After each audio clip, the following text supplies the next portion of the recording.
नमस्कार, मैं हूं संजय शर्मा। आप देख रहे हैं 4 PM न्यूज नेटवर्क। आज मैं कुछ खतरनाक लोगों पे बातचीत करने जा रहा हूं आपसे। खतरनाक मतलब जिन पे बात करना थोड़ा खतरनाक होता है। आप सोचेंगे मैं कोई डाकू, किडनैपर इनकी बात कर रहा हूं। नहीं साहब, इनकी बात नहीं कर रहा। मैं उत्तर प्रदेश के IPS अफसरों की बात कर रहा हूं। मुझे तो उनसे भी खतरनाक लोग लगते हैं। ये कब नाराज़ हो जाएं और कब आप बुक हो जाएं पता ही नहीं होता। खैर, मैं छोटे मोटे दरोगा की बात नहीं कर रहा। मैं बात कर रहा हूं उत्तर प्रदेश के DGP की। 2 दिन बाद रिटायर हो जाएंगे उत्तर प्रदेश के DGP और नया DGP मिल जाएगा। मेरे को जानकारी मिली है एक्सटेंशन देने का विचार कर रही थी सरकार मौजूदा DGP को, हितेश अवस्थी को, लेकिन उन्होंने मना कर दिया। तो अब नए DGP की कवायद शुरू हो गई है। पिछले 1 महीने से जितने दावेदार हैं उन्होंने धरती आसमान एक कर दिया है। नागपुर से लेकर दिल्ली तक की दौड़ लग रही है। सारे संपर्क तलाशे जा रहे हैं कि भाई मेरा नंबर आ जाए, मैं उत्तर प्रदेश का DGP बन जाऊं।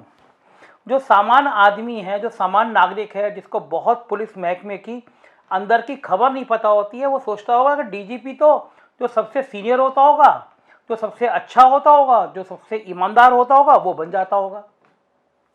तो साहब, गलतफहमी में मत रहिए आप। पुलिस महकमे में आमतौर पर DGP वो बनता है जो सबसे खुराफाती होता है, जो सबसे ज़्यादा सत्ता का पालतू होता है। कुछ अपवाद जरूर रहते हैं और जो कुछ सबसे ज़्यादा बेईमान होता है। मैं फिर कह रहा हूँ, कुछ अपवाद जरूर हैं। तो मैं आज आपको डिटेल से बताता हूँ कि क्या राजनीति होती है DGP की कुर्सी पे, DGP के कुर्सी मिलने के बाद, और फिर अफसरों की आपसी खींचतान की। पुलिस महकमे का हेड होता है DGP और DGP आता है गृह विभाग के अधीन। मतलब वहाँ भी IAS अफसर जो है वो IPS को मौका देते नहीं है। जब पुलिस कमिश्नरी बन रही थी, योगी आदित्यनाथ का सराहनीय फैसला था ये कि पुलिस कमिश्नरी बन जाए। कई बार पहले भी कोशिश हुई, लेकिन IAS तो बिल्कुल जान दे दिया करते थे कि नहीं साहब, पुलिस कमिश्नरी नहीं बनने देंगे हम। कुछ चीज़ों में तो योगी आदित्यनाथ जी की तारीफ करनी पड़ेगी। IAS अफसरों को बिल्कुल ढक्कन बना दिया उन्होंने। ढक्कन मतलब थोड़ा खराब शब्द है, लेकिन सच में ढक्कन हो गए हैं। हैसियत नहीं है बात करने की।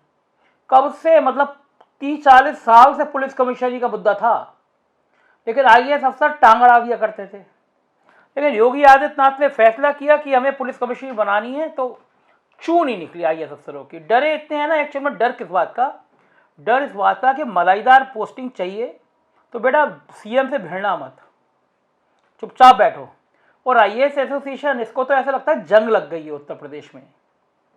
जो पिछले राजस्व परिषद के अध्यक्ष थे, जो इनके एसोसिएशन के अध्यक्ष थे, शरीफ आदमी थे। मौजूदा कमिश्नर साहब हैं लखनऊ के, वो सेक्रेटरी हैं शायद।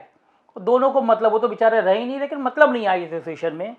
IAS एसोसिएशन, IAS अफसरों की बैंड बजे, उनकी बारात चढ़े, पुलिस कमिश्नरी लागू हो जाए, भाई लोगों के मुंह से आवाज़ नहीं निकलती, क्योंकि अपनी कुर्सी सलामत रहनी चाहिए।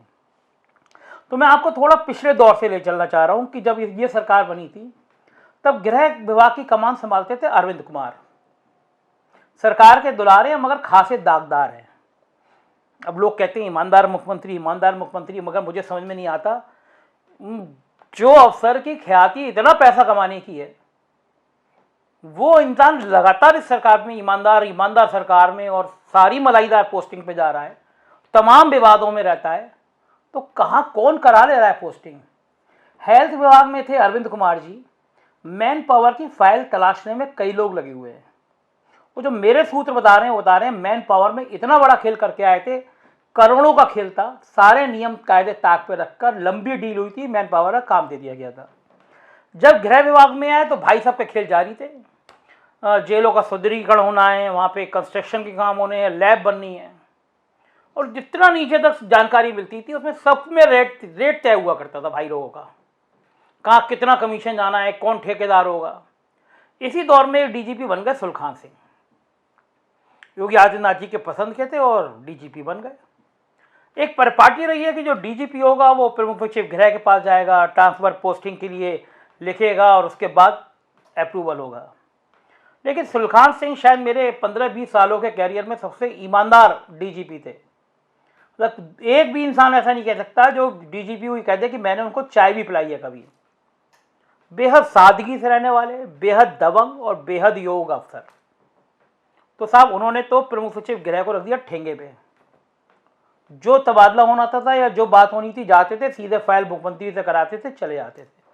तो बहुत दिनों के बाद डीजीपी ऑफिस की थोड़ी धमक बढ़ी, थोड़ी शान बढ़ी कि हाँ कोई डीजीपी ऐसा आया है जो सीधे मुख्यमंत्री से बात कर सकता है।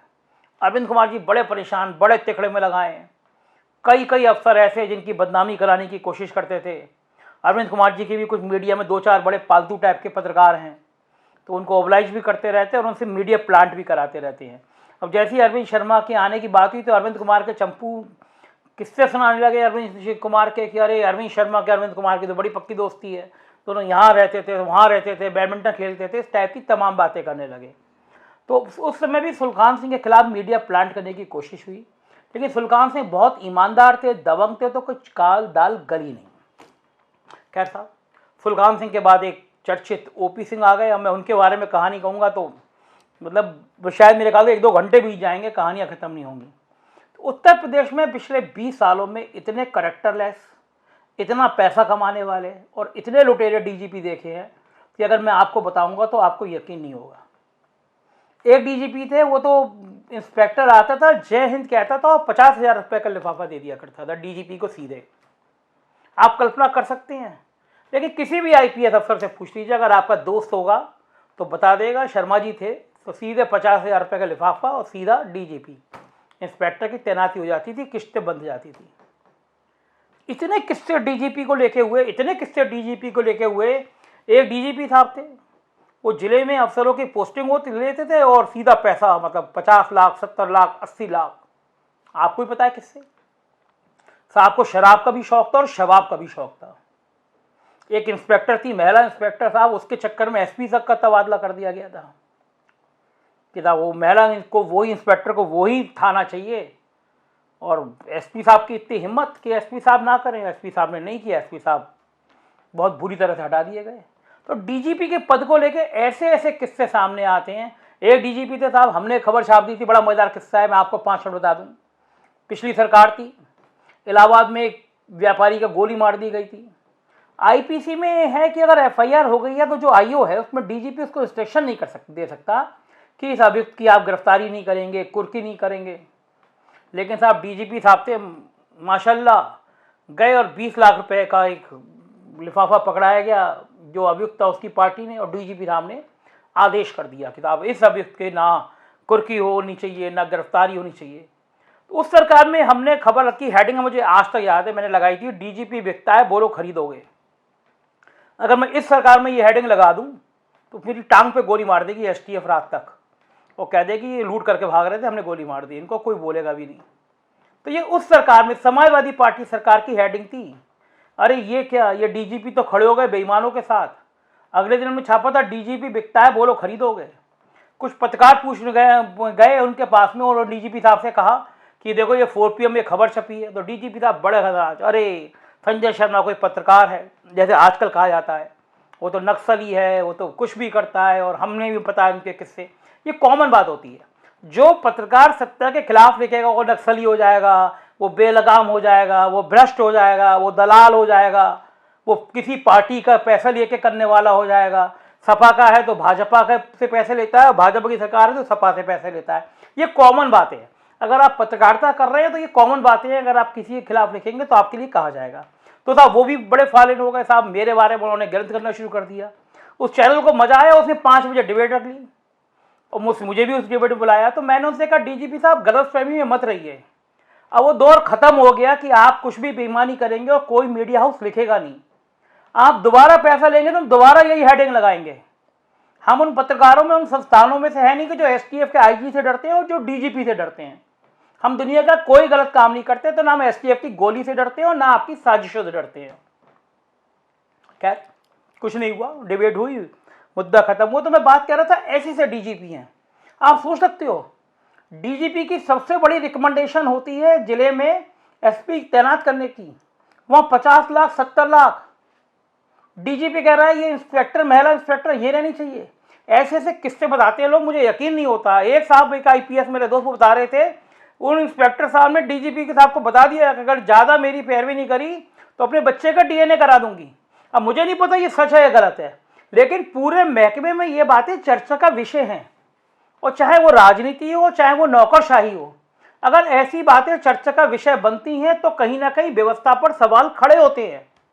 तो बड़ा सवाल यह कि ऐसे डीजीपी को सालों तक बने क्यों रहने दिया गया।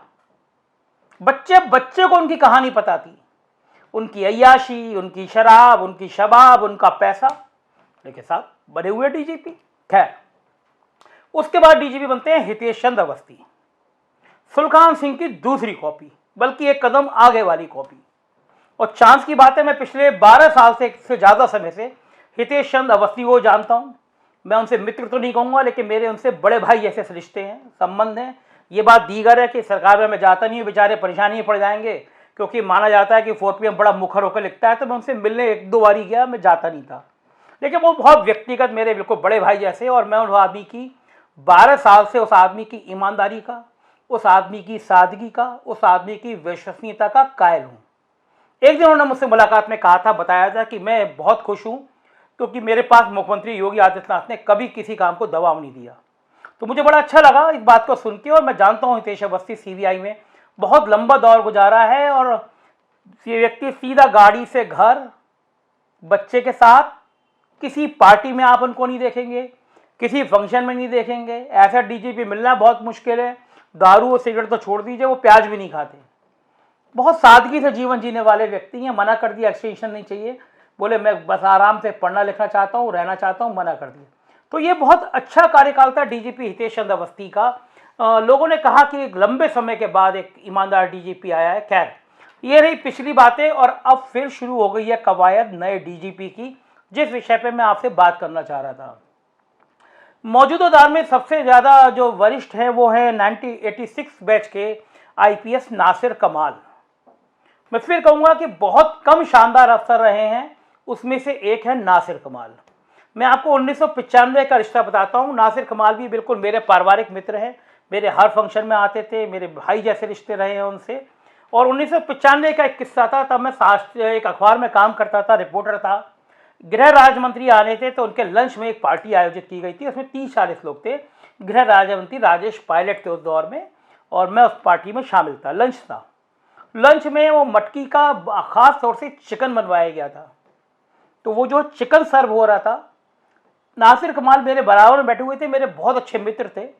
उनसे कहा गया कि यह चिकन, तो उन्होंने कहा अरे भाई पनीर की सब्जी ला दोगे। जब पनीर की सब्जी आई तो पूछते हैं प्याज है क्या, बिना प्याज की मिल जाएगी। मैं 95 से लेकर अब तक नासिर कमाल का दौर जानता हूँ, 25-30 साल से लगातार संपर्क मेरा, मतलब बिल्कुल मेरी फैमिली थी वो। लेकिन अंडा, प्याज, मुर्गा, ऐसी चीज़ों से नासिर कमाल को वास्ता ही नहीं रहा। मुस्लिम है वो, और संस्कृत के जितने श्लोक उनको याद है उससे तो चौथाई भी मुझे नहीं पता। गीता कंठस्थ है उनको। आप संस्कृत के बारे में बात करेंगे तो आपको एक झटके में वो सुना देंगे। वेदों के बारे में किस किस वेद में क्या क्या लिखा गया, नासिर कमाल को उंगलियों पर टिप से याद है। गजब गजब जैसे नॉलेज कहते हैं नासिर कमाल को, वो गजब नॉलेज है भारतीय आध्यात्म की, भारतीय संस्कृति की। और जब राजनाथ सिंह मुख्यमंत्री थे तो राजनाथ सिंह ने स्पेशली उनको, उस समय नोएडा का SSP बनना बड़ा गर्व की बात होती थी। बड़ी बात हुई कि बीजेपी सरकार में सबसे इंपॉर्टेंट जिले का SSP एक मुसलमान, लेकिन नासिर कमाल की योग्यता राजनाथ सिंह जानते थे। लंबे समय तक नासिर कमाल वहाँ रहे। आजकल वो डेपुटेशन में भारत सरकार में हैं और national institute of criminology and forensic science के डायरेक्टर हैं। 96 बैच के हैं, बहुत सीनियर हैं। प्रकाश सिंह की जो आयोग की रिपोर्ट थी उसके मुताबिक सबसे सीनियर आदमी को उत्तर प्रदेश का DGP होना चाहिए, मगर जब चुनाव में घोषणा में 6 महीने रह गए हों तो शायद सरकार किसी भी मुसलमान को उत्तर प्रदेश का DGP नहीं बनाएगी, इसलिए नासिर कमाल उस लिस्ट से बाहर है। सीनियर टीम में 2 नामों का नाम बहुत चर्चा है। 1987 बैच के मुकुल गोयल BSF में ADG हैं, दिल्ली तैनात हैं। और मुकुल गोयल भी एक अच्छे अफसर रहे हैं, उत्तर प्रदेश में लॉ एंड ऑर्डर उन्होंने बहुत करीब से देखा है और कई महत्वपूर्ण जिलों पे तैनाती रही है। वैश्य जाति जो है वो बीजेपी की बड़ी सपोर्टर जाति है, तो इस नाते से मुकुल गोयल की पैरवी दिल्ली से भी हो रही है कि मुकुल गोयल को DGP बना दिया जाए। लेकिन बीजेपी को लगता है कि वैश्य जाति तो हमको वैसे भी वोट करेगी, तो अगर मुकुल गोयल को बना देंगे तो वैश्य जाति से कोई फ़ायदा मिल जाएगा, ऐसा नहीं है। लेकिन तब भी मुकुल गोयल एक फाइन अफसर हैं, तो उनका नाम चल रहा है। पहले 3 नाम जो उसमें नासिर कमाल, मुकुल गोयल और RP सिंह। तो मुकुल गोयल और RP सिंह दोनों एक बैच के हैं, तो मुकुल गोयल का नाम भी प्राथमिकता में चल रहा है। दूसरा नाम है EOW के और SIT के DG हैं सरदार जी RP सिंह। मैं तो बिल्कुल नहीं चाहूँगा वो DGP बने। बहुत मज़ेदार वाक़या था। जब मैं बहुत तीखा लिख रहा था, सरकार बड़ी परेशान थी। एक बड़े साहब ने मुझे बुलाया, बोले यार देखो 5 करोड़ का 6 करोड़ का जो पैकेज चाहिए वो हम तुम्हें विज्ञापन का देने का तैयार है, 2 बातें मान लो। एक, फ्रंट पेज पे सरकार के खिलाफ इतना तीखा मत छापा करो, सब मीडिया मैनेज कर ली, कोई नहीं छापता, तुम्हारी खुराफातों से सोशल मीडिया में माहौल बन जाता है। और दूसरा, तुम अंदर जो अखिलेश यादव की खबर छापते हो कुछ दिन वो मत छापो। मैंने उनसे कहा जो अंदर आप अखिलेश यादव की खबर देखते हैं वो विपक्ष की जगह होती है अखबार में, हम अखबार सबके लिए निकालते हैं।